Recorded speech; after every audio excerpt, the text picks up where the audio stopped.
इमरती देवी के बारे में कोई बात कही है, ये कोई अपशब्द नहीं है। ये फिल्मों में इस सब स्पेशल कोई कार्यक्रम होता है तो उसमें ये बात कही जाती है। I find absolutely no justification that Kamal Nath ji can give for using such a derogatory word against a female political activist. For the life of me, I cannot understand why the Gandhi family chooses to be absolutely silent.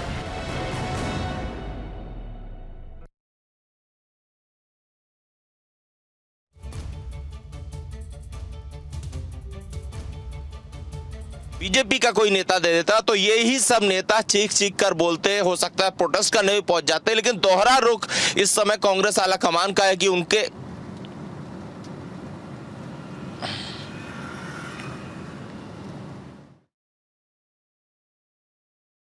Satyavijay tracking that story closely for us, getting us all those latest updates.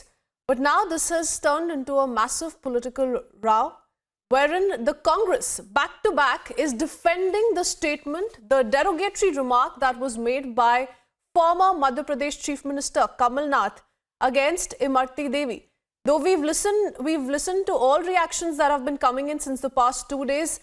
First it was KTS Tulsi of the Congress, and now PC Sharma backing that statement, defending that statement, saying that there is nothing derogatory about the usage of the word item. Satyavijay joins us back. Satyavijay, Shivraj Singh Chauhan also wrote to Sonia Gandhi, to which again Kamal Nath has hit back. So instead of coming out with an apology, time and again he's defending his comment.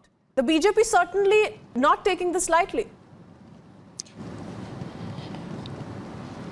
देखिए, कमलनाथ का जो statement है वो काफी शर्मनाक है। इसको लेकर कल भाजपा ने पूरे प्रदेश में मौन व्रत रखा था। इसके बाद शिवराज सिंह चौहान ने सोनिया गांधी को पत्र लिखा और पत्र में साफ तौर पर ये मांग की थी कि अगर सोनिया गांधी इस पर चुप्पी नहीं तोड़ती हैं या उनकी तरफ से कोई स्टेटमेंट नहीं आता है तो ये माना जाएगा कि वो कमलनाथ के बयान से सहमत हैं। इसके बाद भी कमलनाथ की जो चुप्पी है वो टूटी नहीं है।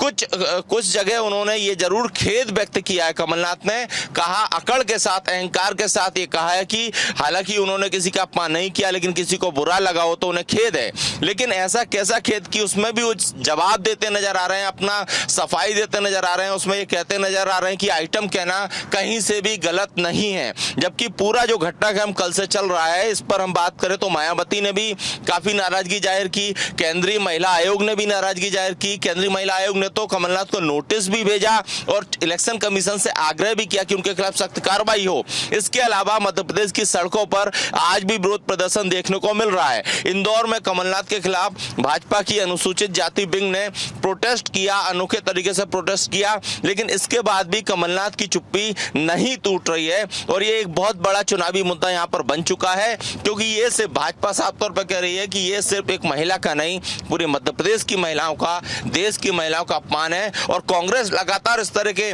लूज कमेंट देती आई है। पहले भी, चाहे वो दिग्विजय सिंह हो, चाहे बाकी नेता हो, तमाम भाजपा की नेत्रियों के खिलाफ ऐसे बयान देते रहे। जब हालत ये रही है कांग्रेस की कि वो अपनी ही कांग्रेस पार्टी के नेताओं, महिला नेत्रियों के खिलाफ भी बयान देते आए हैं।